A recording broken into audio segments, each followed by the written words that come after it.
and welcome to another edition of Did You Know Doctor Who, what you may not known about Doctor Who. This time we're going to have a look at a story which brings back not only Sarah Jane Smith but also K9, the first revival story to actually include some old classic era stuff, School Reunion. I hope you enjoy. The main theme that Russell T Davies wanted to paint across was what would happen if an old companion met a new companion, and how similar they are to each other. The idea of Sarah Jane and K9 returning was first talked about with the BBC in 2003. In fact, they initially talked about the Sarah Jane adventures before deciding they should appear in Doctor Who before any spin-off. Elizabeth Sladen initially declined to appear, believing her role to be unimportant, but changed her mind when her character was the main focal point of the story. The Krillitanes were to be named the Krillians until the BBC found the name was trademarked. This episode is the first of the revival era to fully realise the classic era, such as the former companions, previous stories and incarnations before the Ninth Doctor. Working titles included were Black Ops and Old Friends, the former referring to the original idea of the episode being set at a military base.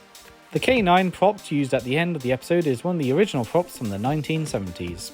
This episode marks the final appearance of Rose's Nokia 3200 superphone, last seen in New Earth when Lady Cassandra answers it. The next time she uses it in Rise of the Cybermen, it's been replaced with a Samsung D500 model.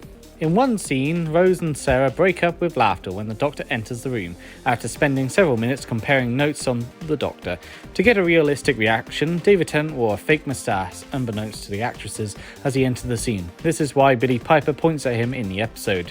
The reaction was caught in one take.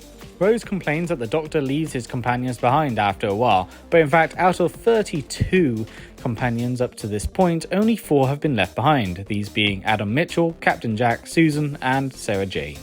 Finch's forename was originally Hector, until the BBC found a real teacher by the same name, and renamed him Lucas. In the footage that was cut, the Doctor questions to Milo actually makes him collapse, prompting the Doctor to bring in the school nurse, who turns out to be another Krillitane. This Krillitane then ate Milo, explaining that Wagner is referring to when he comes up to Melissa and tells her she's been moved up because Milo's failed him. Sarah was originally a recovering alcoholic, but Elizabeth Sladen suggested this to be removed. Mickey wasn't originally meant to be in this episode. The Krillitanes' physical appearance changed greatly during the episode's development. Originally they are all winged but otherwise human. The confrontation between the Doctor and Finch was originally scripted to be happening in the school gymnasium, but was moved to the pool, which James Hawes felt served as a more dynamic setting. Filming of the cafe scene was delayed due to drunk and disorderly conduct from the members of public.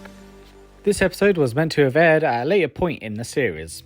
Elizabeth Sladen warned the crew about the difficulties with working with the K9 prop, which had a reputation for breaking down. Despite several years of improvements in technology, Sladen's warnings were proven correct.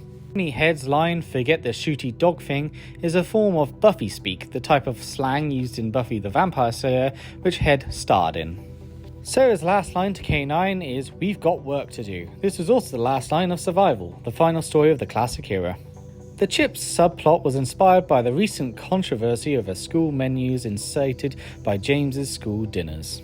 K9's eye grill was initially filmed flashing in sync with his lines, like the Daleks. However, Phil Collinson hated this idea and it was edited to be like the original series. The killing of a child at the beginning, being an orphan and not being missed, was a tongue-in-cheek joke about how often in shows, children or people in general die, and the idea their families would miss them or complain about their missing child often goes amiss.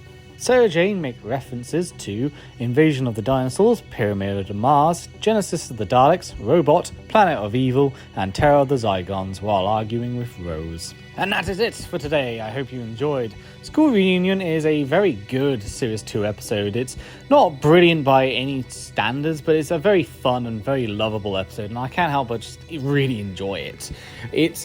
Like I said, it's a very good episode. I love seeing Sarah Jane again. I love seeing K9, even though K9 is very underutilized in the revival era, although he wasn't really in the classic era that much either, but still, it sucks that he barely appears. That said, I do really enjoy this outing with K9 and Sarah Jane. The Krillitane are an interesting villain. Their design actually reminds me of those giant bats from King Kong, if you can think about it. 2005 King Kong with those skinless flying bats. Those are really annoying giant bats that are in the video game and also in the movie. They remind me of that, funnily enough. And I think they're a really interesting design. Overall, I do quite like this episode. It's a decent episode, it's a good episode, but it's not spectacular by any stretch of the imagination. That said, it is a charming episode, and I really do enjoy it, and I'm sure a lot of people also enjoy it as well. I love the ending when K9 is rebuilt and waddles over to Sarah Jane, and of course the implication of the Sarah Jane spin-off being the Sarah Jane Adventures is absolutely brilliant, because that is a fantastic show, which is kind of ironic because I just mentioned about a fact being about a child being killed and no one really missing it, and yet in the Sarah Jane Adventures they have Savine that actively murder children in the show. And the way that Slovene do it, even worse. They literally cut open the head and scoop their insides out. And yet, there's no missing child posters or anything like that about in that situation. So, kind of an ironic fact in a way, given Sarah Jane Adventures. But nonetheless, I still like this episode. It's a great episode. I like the villains; they're quite creative, even though they're not particularly memorable. And Sarah Jane obviously is the show stealer alongside K9. I love the ending with K9 kicking ass, and I love the fact that K9 saves the day, and I love seeing K9 rebuilt at the end, even though he's barely ever utilised in the show. I hope you enjoyed this episode of Did You Know Doctor Who, and I'll see you next time.